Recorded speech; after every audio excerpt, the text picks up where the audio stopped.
안녕하십니까. 실버왕 패트릭입니다.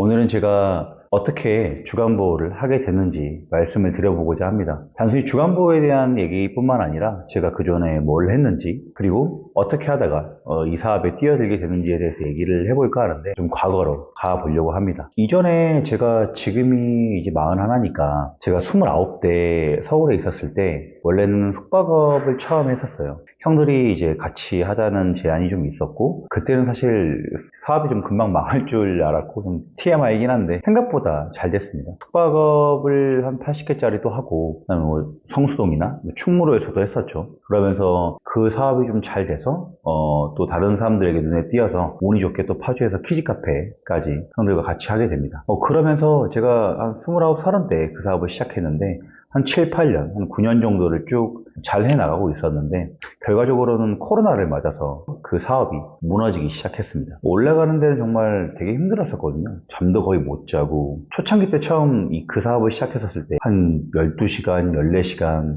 뭐 한 달에 한 번 쉬고 2주에 한 번 쉬고 뭐 독방 같은 데서 잠도 잤고, 이렇게 세우는데 돈이 많이 없다 보니까 몸을 갈아 넣어야 되는 상황이 되게 많았거든요. 그래서 할 수 있는 건 이제 건강한 몸과 뭐 이제 어리니까 패기, 뭐 머리겠죠. 그래서 그런 부분들을 가지고 그냥 미친 듯 일만 했던 것 같아요. 저도 정말 좀 부족한 부분들이 많았고요. 그런 일들 한참 하면서 운이 좋게 사업이 잘 돼서 잘 풀렸습니다. 잘 풀렸는데, 그 중간에 주간보 관련된, 그게 실버 산업, 시니어 산업 쪽이잖아요. 그쪽에 관련된 부분은 사실 제가 문외한이고 전혀 잘 몰랐어요. 전혀 몰랐고, 제가 뭐 그나마 좋아했던 건 경제나 역사, 이런 거시적 경제 이런 것들은 이제 포럼이나 뭐 1년에 한 번씩 세미나라든가 이런 걸 가서 종종 듣는 정도로 취미 생활이 있었지만, 그런 실버나 시니어 사업이 우리나라 고령화 사업에 대한 부분들을 모르지 않았지만, 그때를 생각해보면 그때가 2006년, 15년 이럴 때였거든요. 그러니까 좀 먼 나라, 이웃 나라 얘기잖아요. 사실 지금 2025년을 생각해서 우리가 초고령화 사회에 진입을 했다느니, 뭐 노인 인구가 훨씬 더 많아진다느니, 우리 앞으로 인구 비례를 봤었을 때 합계 출산율이 0.8, 0.7까지 내려갔다느니, 뭐 이런 일들이 있지만, 그 당시까지만 해도 그런 부분이 없었어요. 왜냐면 제가 젊은 세대, 굉장히 젊은 세대였고 30대 초반이었고, 그러다 보니까 그건 좀 동떨어진 얘기로 들렸던 거죠. 그래서 전혀 생각을 안 하고 있었는데, 계기가 이제 저희 어머니 때문입니다. 제가 사업을 그렇게 하고 있었을 때 가족이나 사람들한테는 말을 잘 안 했었어요. 솔직히 말씀드리면 그 당시에 저는 사업을 초보 완전 처음 시작하는 햇병아리라서 형들이 많이 끌고 와주셨는데, 막연한 좀 불안함이 있었던 것 같아요. 한 번도 제대로 된 뭐 성과라든가 성취를 사업적으로 내본 적이 없다 보니까 막연하게 좀 불안한 게 좀 있었어요. 그래서 말씀을 안 드리고 있었는데, 어머니가 이제 제 친구들, 중마고우들이죠. 중마고우들이 이제 저를 한 번씩 보러, 서울에서 저를 보러 왔었는데, 이제 그런 것들을 운영하는 거 보고 규모가 꽤 크니까 그 부분이 이제 저희 어머니한테까지 귀에 들어간 거죠. 그래서 어머니가 한번 겸사겸사 서울로 오시게 됩니다. 그리고 이제 제가 하는 걸 보고 나서 뭐 왜 말을 안 했냐, 뭐 어쨌냐 했지만, 그때 어머니가 저에 대한 신뢰가 좀 이렇게 생기셨던 것 같아요. 그러면서 처음으로 집안에 대한 어떤 재정적인 얘기를 시작하게 됩니다. 근데 그 얘기들을 뭐 나한테 해주는 것까지는 알겠는데, 저 얘기를 갑자기 왜 하시는 거지 했었는데, 자기가 지금 사회복지사 그쪽 관련된 대학원 그리고 박사 과정을 받고 있는데 너가 좀 도와줬으면 좋겠다라는 게 시작이었습니다. 도와줄 게 딱히 없는 것 같은데, 그래서 내가 뭘 어떻게 도와주면 되냐, 나는 그쪽 아무것도 모른다. 들어보니까 그게 뭐냐라고 하니까 노인 유치원이라고 생각하면 된다고 하더라고요. 그럼 어르신들 모셔서 케어해드리는 곳이냐 이렇게 했더니 맞대요. 그건 엄청 기초적인 지식이었어요. 한 10년 전이니까. 어머니 재정적인 저희 집안이 엄청 되게 그 당시 힘들어서 어머니가 거의 파산 직전에 이르르기 시작합니다. 저도 그 부분에 대해서는 잘 몰랐어요. 서울에서 올라와서 가족 지원을 아예 안 받았었습니다. 그래서 어머니도 그런 말씀을 안 하시고, 저도 뭐 어머니한테 용돈이나 가끔 드렸지. 근데 어머니가 이제 그런 얘기를 하시면서 주간보호센터 자기 좀 하고 싶은데 네가 좀 도와줬으면 좋겠다라고 하시는 거예요. 그래서 내가 도와줄 게 뭐가 있냐 그랬더니 돈적인 얘기를 하시길래, 나 돈이 없는데? 그랬는데 이제 방법론적인 걸 말씀해 주시더라고요. 대출부터 시작해서 보험 대출도 마찬가지고 뭐 갯돈도 있겠죠. 여러 가지 방향들을 설명해 주시면서 제가 처음에 단칼에 거절했습니다. 엄마는 알아서 해라. 나는 내가 지금 하고 있는 것에 만족한다. 이쪽도 지금 정신없고 내가 할 것도 아닌 것 같고, 그래서 어머니가 열심히 해라 라고 했더니 어머니가 딱 그렇게 말씀하시는 거예요. 그러면 너가 정말 잘 생각해야 된다. 우리 집안의 재정에 대한 상황을 다 말해서 딱 얘기해라. 그러면 파산을 하게 되면 너가 앞으로 더 이 가족에 대해 짊어질 책임감이 엄청 클 거다. 너가 정말 그러길 바라느냐. 그리고 갖고 있는 뭐 땅이라든가 뭐 여러 가지가 몇 개 있었어요. 뭐 그 높지 않았어요. 근데 그렇게 되면 오히려 너가 나중에 더 힘들 수 있다. 이렇게 말씀을 하시면서 너가 지금 도와주는 게 지금 너를 살리는 길이다라는 뭐 조언 아닌 협박 같은 걸 하시면서 저한테 도움을 요청을 하셨고, 저는 단순히 처음엔 그래, 나를 이제까지 사랑으로 키워주신 어머니가 내가 아들인데, 내 자식인데, 그래, 한 번쯤은 내가 어머니에게 도움이 되어드렸으면 좋겠다라는 생각이었어요. 그래서 본격적으로 좀 알아보기 시작합니다. 크게 알아볼 건 아니었고, 어머니가 이제 주간보호센터 관련된 것들은 어머니 대충 아시니까, 대충 경제 성향을 돌아보니까 일들 한 10년, 15년만 지나면 그래도 주간보호 관련되거나 실반 산업 쪽 관련된 일들은 잘 되겠더라고요. 그래서 처음 들었던 생각은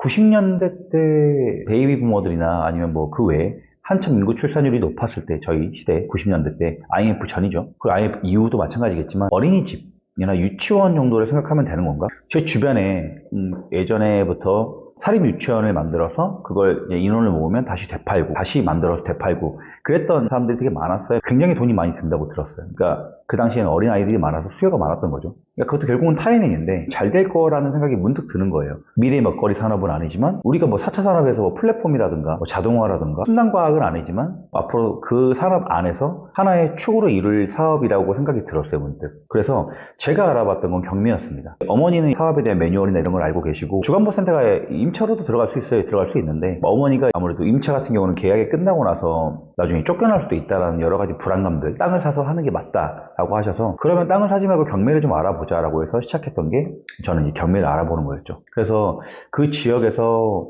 경매 자리를 알아봐서 그 당시 한우원 자리였던 것 같아요. 거기 한 2층 건물이었는데 거기를 알아보게 되고 주간보호센터를 시작을 하게 된 거죠. 그러면서 생각했던 것보다 굉장히 잘 됐어요. 저희가 이제 어쨌든 수가를 받아서 하는 거니까, 장기 요양보험 그 수가를 등급을 받아서 노인분들이 오시는 거잖아요. 일반 노인분들이 오시는 건 아니니까. 제가 지금 2호점까지 하고 있는데 1, 2호점이 문제가 아니라 제 회사가 망했던 그 상황과 주간보호센터에 관련된 것들에 대해서 비교를 해봤을 때 차이점이 뭐가 있냐면, 모텔 사업 같은 그런 사업들은 해볼만 합니다. 젊은 사람들도 마찬가지고 많이 아시고, 요즘은 유튜브 같은 경우에도 그런 창업하는 내용들이라든가 조금만 알아보면 그런 디자인이라든가 내부 인테리어, 그 다음에 임차로 들어가서 하는 방법들을 어렵지 않게 찾을 수 있습니다. 그리고 그런 연동된 시스템들도 키오스크로 결합을 시켜서 하는 것도 많아서 그게 어렵지 않은데, 제가 언제 겁을 제대로 먹었었냐면, 저희 회사가 결국은 빨리 말하면 코로나 때문에 망했거든요. 코로나가 2019년 정도에 터졌죠. 그때 터지면서 제가 형들과 했던 사업이 주종목이 숙박업과 키즈 카페였습니다. 근데 이게 한참 잘 될 때는 뭐 정말 무서울 거 없이 잘 되고, 사람들도 막 러브콜도 엄청 들어오고 체인점 문의도 많이 들어오고 이랬는데, 코로나가 갑자기 터지면서 사람들의 그 공포심 있잖아요. 여러분들 코로나 때 기억이 나실지 모르겠는데, 코로나 처음 터졌을 때 여러분 그 공포심을 기억하세요?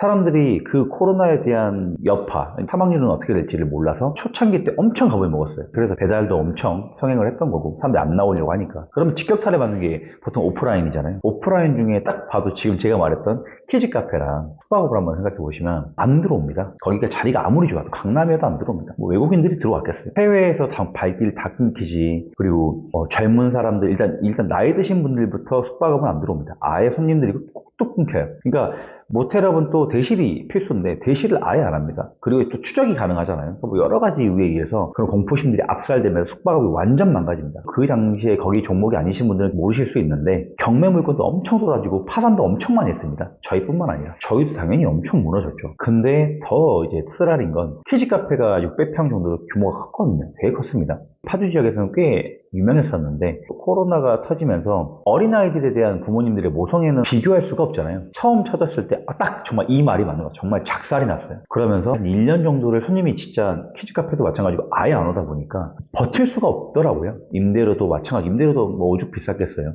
그런 것도 마찬가지고, 인건비는 뭐 그러다 줄일 수도 없는 거고, 줄여도 천천히 줄였죠. 왜냐면 처음 코로나가 터졌을 때를 생각해보면 뭐 예전에 사스나 메르스라나 이런 것들에 대해서 금방 지나갈 줄 알았죠. 뭐 3, 4개월 깨켜봐야 이랬는데 이게 1년을 넘어가 버리고 2년까지 가는 거예요. 그러니까 미치겠는 거죠. 그러면서 천천히 무너진 것도 아니고 빨리 무너지면서 계속 무너지기 시작합니다. 그렇다고 저희가 저희 자산으로 했던 게 아닐 거 아니에요. 대출도 많이 꼈을 거고, 그런 것들도 싸그리 다 망가지면서 회사가 쇠국의 길로 들어서게 됩니다. 그때 많이 살아남았던 업종들이 몇 개가 있는데, 뭐 그 중에 이제 배달 전문점을 하시는 분들도 있었겠죠. 국가의 지원을 받는 사업들이 많이 버텼습니다. 아이스링크장 같은 경우도 국가의 지원을 받아서 많이 버텼고요. 뭐 제가 거기 다 알고 있는 건 아니지만 거기 제 주변 지인이 하시는 분이 계셔서 기억이 납니다.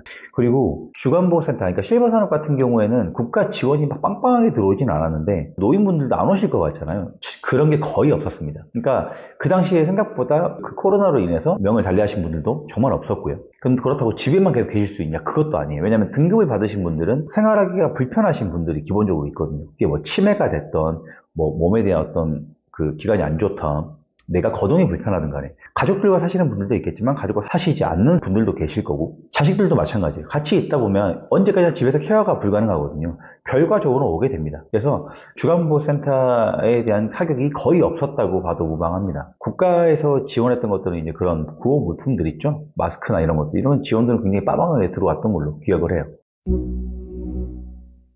그걸 그때 한번 겪고 나니까 제가 좀 생각이 많이 바뀌었습니다. 회사가 완전 무너지는 상황을 보면서 거기 사업은 건재하는 모습들을 보면서 발상의 전환이 됐던 것 같아요. 그래서 좀 더 있는 거 다 끌어모아서 이 요점을 시작하게. 오늘 같은 경우에는 주간보호에 대해서 뭐 어떤 큰 맥락적인 부분에 대해서나 뭐 디테일한 부분들에 다루지는 않을 거예요. 어떻게 주간보호를 하게 됐는지, 그리고 주간보호에 대한 이점은 무엇이었는지, 여러분들이 그런 공감적인 부분이 아마 있으셨을 거라고 봐요. 코로나 때 많이 힘드셨고 저희들처럼 또 그렇게 일어서지 못하신 분들도, 무너지신 분들도, 다시 일어나시는 분들도 계셨겠지만 천재지변은 어떻게 못하는 거죠. 그래서 그때 수요가 끊기지 않는 어떤 사업들, 그러면 거기에 많은 타격을 받지 않는 사업들에 대해서 한번 진지하게 고민을 하게 됐던 계기가 됐고, 여러분들도 아마 그런 생각을 하시게 될 것 같아요. 제가 그래서 이 다음에 다른 사업을 하게 된다면 했던 경험들과 공포심이 있다 보니 그런 부분들을 다 고려해서 할 것 같아요. 뭐 무인 시스템도 한번 도전해 볼 것 같고요. 근데 지금은 실버 산업을 하고 있으니까 이쪽 관련된 시니어 산업에 대해서 도전해 보려고 하고 있습니다. 이건 그렇게 어려운 건 아니에요. 여러분들이 어렵게 생각을 했다기보다 접하지 못했던 생각은 어디서 들어서 알고 있지만 그냥 주워들은 느낌이겠죠. 그래서 많이 모르실 수 있는데 그렇게 어려운 사업이 아니거든요. 그래서 여러분들 그 접근에 대한 부분들을 조금 더 허물 수 있는 기회가 됐으면 좋겠습니다. 주간보호센터를 기준으로 말씀드리면 노인 유치원이라고 할 수 있을 것 같고, 노인 유치원은 지금의 유치원, 어린이들이 다니는 유치원과 거의 흡사한 모습입니다. 어르신들께서 오셔서 프로그램을 해주면서 선생님들이 유치원에 있듯이 사회복지사가 계시고 사회복지사 분들께서 거기에 대한 프로그램을 짜주시고 안전을 좀 봐주시고, 그 당시에 나이 드신 분들은 또 한글을 못 배우신 분들도 계시니까 뭐 한글을 가르쳐 준다던가 뭐 그림을 그린다던가 아니면 뭐 밖에 나가서 외부 활동을 산책이나 이런 것들도 많이 시킨다던가, 그렇게 어려운 것들이 아닙니다. 중요한 것들은 프로그램들에서 고민을 할 수 있지만 시작 같은 경우는 그렇게 어렵지 않아요. 사회복지사 2급에 대한 수요가 꽤 많았었거든요, 한때. 그만큼 한 번쯤 따놓은 좋은 자격증들 중에 하나가 아마 사회복지사 2급으로 저는 알고 있거든요. 여러분들이 장롱 속에 놔두었다면 한 번쯤 이런 부분들에 대해서 공부를 해보시고 저처럼 조금씩 알아보시는 게 중요한 것 같아요. 이걸 알아본다고 당장 시작할 수 있는 것도 아니고 여러분들이 그만큼 고민도 많이 하셔야 되고, 어떤 창업을 하시든 간에 고민을 많이 하셔야 되는 거니까 앞으로 미래에서 어떤 식으로 발전이 될 것인지, 그리고 거기에 대해서 뭐 주간보호 외에 다른 어떤 사업을 결합을 시켜야 될지, 이런 부분도 저도 고민을 되게 많이 하고 있는데 여러분들이 그런 것들을 맥락을 쭉 트렌드를 따라가 보면서 한번 2, 3개월 동안 익혀보시면 관심을 갖게 되시는 분들이 계실 거라고 생각을 합니다. 나이가 있으신 분들께서 오히려 주간보호센터를 많이 창업을 하시거든요. 요양시설 관련된 것들을. 제 나이가 조금 어린 나이로 속합니다. 자격증을 알아보신 것도 좋지만 이런 창업이라든가 여러분들이 이런 연금처럼 내가 뭐 편의점을 차리듯이 생각을 해보시면서 한 번쯤 도전해 볼 수 있는 사업 중에 하나라고 생각해 주시면 되게 좋을 것 같아요. 오늘 제가 과거에 했었던 일들을 좀 말하면서 어떻게 주간보호에 넘어오게 되었는지에 대해서 말씀을 드렸는데 여러분들이 이런 부분들에 대해서 공감을 얼마나 했는지 잘 모르겠습니다. 한 번쯤은 이런 거에 좀 알고 싶다 하시면 언제든 댓글로 문의를 주시면 답할 수 있도록 노력을 하겠습니다. 이상 실버왕 패트릭이었고요. 다음에 더 좋은 영상으로 찾아뵙겠습니다. 감사합니다.